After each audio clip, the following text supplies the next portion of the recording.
Umangat ngayon ang Lakers sa third seed ng Western, 15 remaining games bago ang playoffs. 1 game advantage sila kontra dito sa Houston Rockets after natalunin ang Denver Nuggets.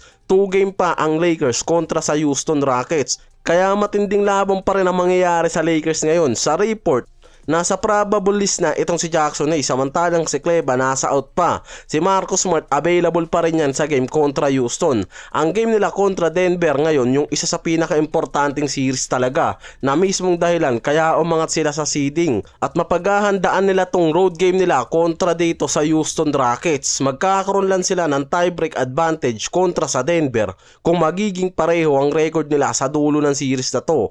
Kaya kung matatalo sila ng dalawang magkasunod ng Houston ngayon, possible na bumaba na naman ulit ang Lakers sa 4th seed hanggang 5th seed. Yan yung mismong dahilan kung bakit pwedeng pumasok ang Lakers sa danger zone ng playoff series, yung 5th to 6th seed.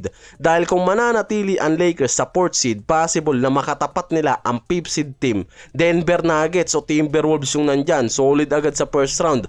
At 3rd seed team naman makakatapat ang nasa 6th seed. Kaya kung mananatili ang Rockets, possible na makatapat nila ang Timberwolves na nasa 6th seed ngayon. Pero kung ang Lakers naman ang aangat, masisecure nila ang 3rd seed at itong Wolves ulit ang makakatapat nila sa first round. May pagkakataon ang Lakers na makabawi dito kay Anthony Edwards. Pero kadalasan kasi sa series ng playoffs, 4th seed may home court advantage. Kaya mahirap ang series lalo na kung ang Lakers madalas nagiging mahina sa home games nila. Ang 4th to 3rd seed naman ang may home games sa series, kaya possible makalaban nila ang contender team. Sa Western Conference ngayon, maraming malakas na team. Halos magkakapantay lang rin kasi yung record, kaya kahit 5th o 6th seed, nasa contender pa rin. Hindi rin naman nagbabago ang bracketing kahit may upset.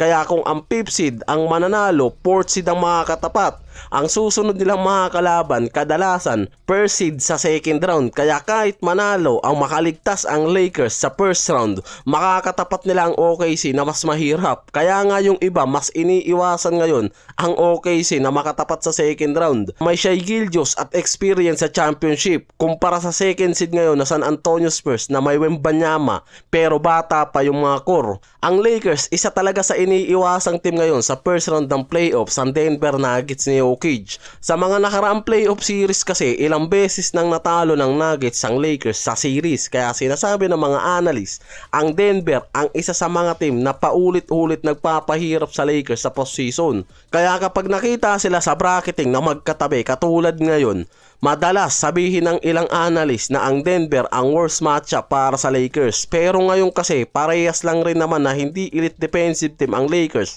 at Denver. At merong 4-1 record ang Lakers since na may Luka na. Kontra dito sa Denver, nasa 20 team defensive efficiency ang Lakers, samantalang nasa 21 team ang Denver. Kaya malamang sa malamang, high scoring game ang mangyayari sa mga to katulad na lang ngayon. Kaya yung team nga raw na makakagawa ng mas mataas na defensive stop sa crucial moment, mas may malaking advantage. Katulad na lang ng game nila ngayon na nangyari. Sa report naman, ayon mismo kay Redick, ang willingness ni LeBron na mag-adjust sa role niya ang malaking bagay nga raw para sa team chemistry nila ngayon. Dahil napansin rin naman talaga sa Lakers na mas nagiging explosive ang offense ni Luka at Reeves kapag silang dalawa ang magkasabay. Mas nabibigyan sila ng mas maraming touches sa 3 team. Si LeBron naman nagiging all-around connector ng lineup ngayon. Sinabi rin kasi mismo ni LeBron na handa siyang mag-adjust dahil if benefit to others, it benefits the team. The win is the only thing that matters. Yan yung sinabi ni LeBron sa interview. Sinabi ni Redick na kinailangan talaga nga raw ni LeBron ngayon na mag-sacrifice sa kanyang dating role bilang pangunahing ball handler para mas magkaroon ng opportunity sa bola si Luka o Reeves para sa team offense nila, na mismong nakikita ngayon na talagang gumagana at ginagawa ni LeBron na mag-adjust. Since bumalik yan sa injury, nagbawas yan ng touches, mas active sa spacing at playmaking. Mas nagkakaroon ng bola si Luka at Reeves sa offense ngayon. Ang offensive ratings ng Lakers na may LeBron, Luka, Reeves nasa 109.4 na mas mababa kumpara sa inaasahan para sa isang Big 3. Kaya nga inadjust talaga ni Redick ang role para mas gumana nga raw ang kombinasyon ni Luka at Reeves. Napapansin kasi ng ilang mga analyst talaga kahit mga coaching staff na mas nagiging aggressive at active si Reeves kapag hindi niya kasama si Lebron o wala si Lebron sa lineup. Malalaking scoring games ang nako-contribute nila Luka at Reeves kapag wala si Lebron. Katulad na lang sa game kontra sa mga contender, Denver, Minnesota at iba pa. Pero based sa mga report, hindi naman talaga negative impact si Lebron sa lineup. Ngayon nga, mas nagiging aggressive to sa depensa. Nagkakaroon nga lang ng overlapping talaga sa opensa yung mga tumadalas, lalo na sa team chemistry. Mas nagiging natural nga lang talaga ngayon sa Lakers ang offensive chemistry ni Luka at Reeves. Mas mataas na winning percentage kumpara kapag may Lebron. Kaya sinasabi na nasa adjustment pa rin yung big three na to ng Lakers. Kailangan pang i-adjust ni Redick.